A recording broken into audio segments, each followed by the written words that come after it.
Americans came together this year to defeat Donald Trump, but now the real work begins. Trump may be gone, but workers are dealing with the skyrocketing costs of living as wages stagnate and billionaires become wealthier than ever before. Joe Biden said we are in the fight for the soul of America.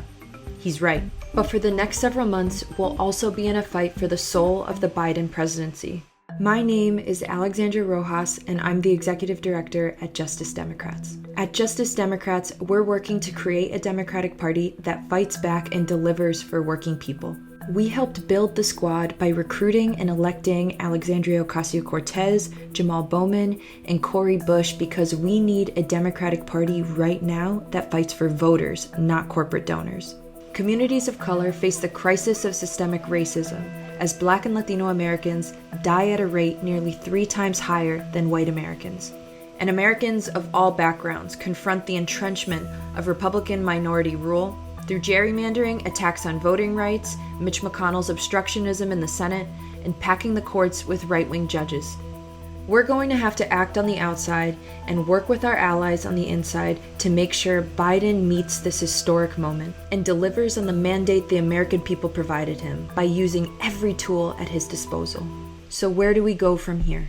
We need to ensure that Joe Biden fights for the American people that delivered for him and not allow Mitch McConnell and the Republican Party to become his co-governing partner.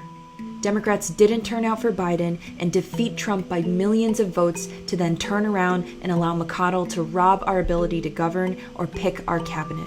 In the face of a global health crisis, systemic racism, and record economic fallout, a Biden presidency must seize its mandate to govern on behalf of the majority that elected it. The American majority wants to raise wages and end the climate crisis by creating millions of high-wage, good-paying, clean energy jobs. By rebuilding our crumbling infrastructure and retrofitting every home and every building in America.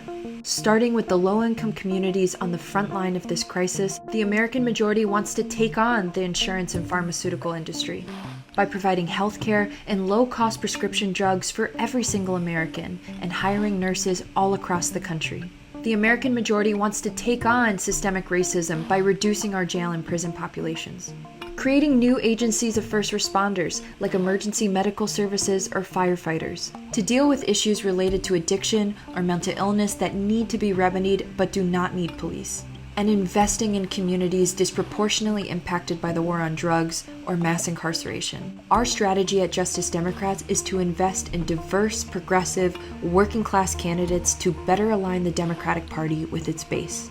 While the establishment looks for people wealthy enough to run for office, we're focused on building the growing bloc of progressives in Congress by recruiting grassroots leaders nominated by their own communities and providing them with the resources to win. We know generation-defining victories like the New Deal, the Civil and Voting Rights Act don't happen overnight. In times of crisis, social movements help lead political parties out of the wilderness with bold vision. Abolitionists gave Lincoln emancipation, labor unions gave the New Deal to Roosevelt, and civil and labor rights leaders gave the Great Society to Johnson. Since the Reagan Revolution, too many in the Democratic Party have capitulated conservative ideology, and many mimicked Republican talking points. New leaders aren't hurting the Democratic Party, they're bringing the party into the future. Justice Democrats like AOC and Jamaal Bowman will win elections in the coming decade. The constituencies now leading grassroots movements will only become more essential to the Democratic Party's future. We have a chance to not just define the next 4 years, but to define the next 50. Biden knows he's not governing with the Congress of 2009. The squad is here to stay, and it's growing.